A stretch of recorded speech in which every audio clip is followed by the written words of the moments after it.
হ্যাঁ, তুমি কি দেখি কও রাদিন মিথ্যা বলতে বলতে আর কথা পাও না তুমি।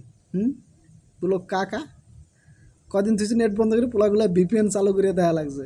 আবার তুমি আর কও কি স্যাটেলাইট এটা জল ঢুকছে। হ্যাঁ, স্যাটেলাইট কি মেঘরেস্তার নিচু থায়, মেঘরেস্তার উপরে থায়, এখানে জল যায় কেমনে? হ্যাঁ কাকা, তুমি কি ভুলভাল কও, ভুলভাল বকো কা।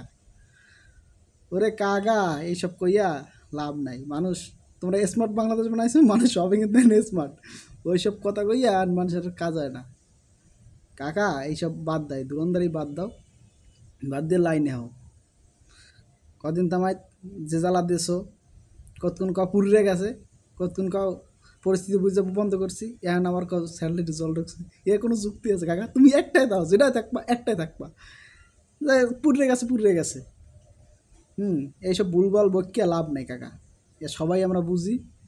তুমি যাই হোক, তুমি একজন ভালো একটা মানুষ, আমি অনেক আগে থেকে জানছি। কিন্তু তুমি এখন যা শুরু করছো কাকা, এটা তো তুমি মার্কেট পেয়ে যাবো কাকা। কিন্তু মার্কেটে তো তুমি পেয়ে যাবো কাকা। সো কাকা, কিন্তু তুমি একটা কাজ ভালো করছো কাকা, তুমি দেশবাসীর কাছে ক্ষমা চাইছো।